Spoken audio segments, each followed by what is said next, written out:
Okay, with the van stuck in the mud, 2 kilometers from the site of El Fuerte, near Samaipata, high in the Bolivian rainforest. Absolutely gorgeous area.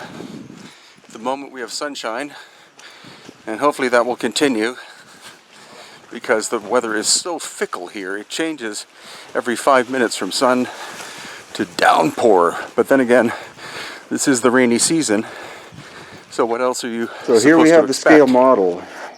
It's a giant outcrop of red sandstone with all of this carved into the surface. One of the most surreal things on this planet.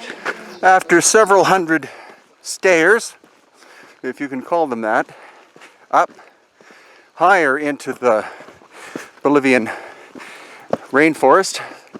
Thank God it's not raining at the moment, but we'll soon get a glimpse of this amazing sculpted stone outcrop.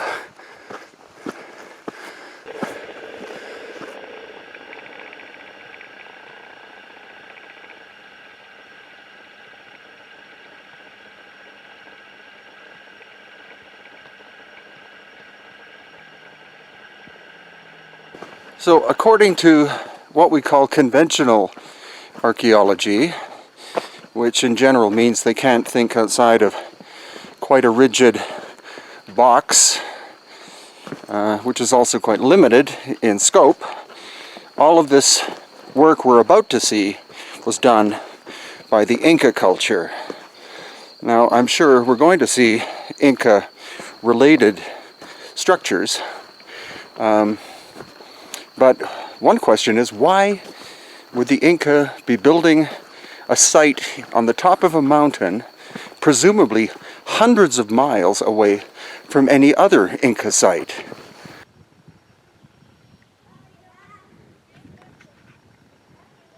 Well, the high mountain fog is moving in, so we're moving out. But we'll return.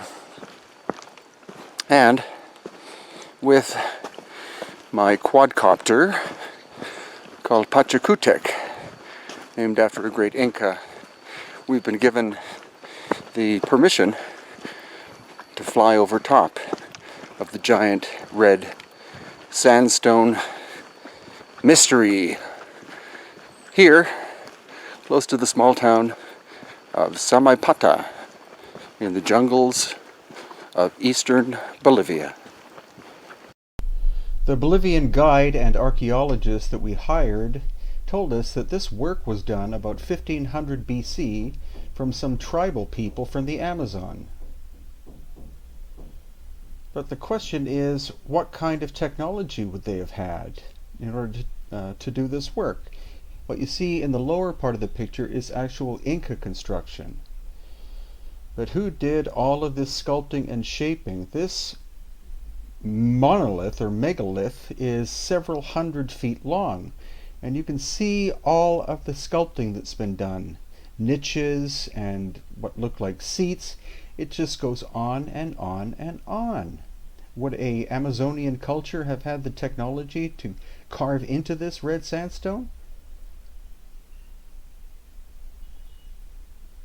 And here again, in greater detail, all of these seats or steps or cutouts, some might speculate that this is in fact a quarry, but if so, then where is all of the large stone that was removed?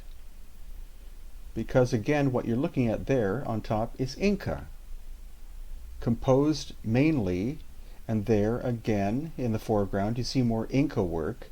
It's basically local stone which has been glued together with red mud, the red mud of the area.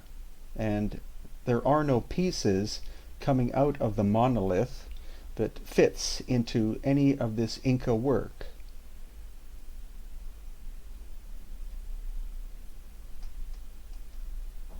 And here we have an overhead shot. You see the amount of erosion of the stone. Would this have been the result of 500 years of time? Because the Inca were in this area about 500 years ago. And that's when they did their wall work and houses and things like that. But the erosion of this quite hard red sandstone would appear to be thousands of years old.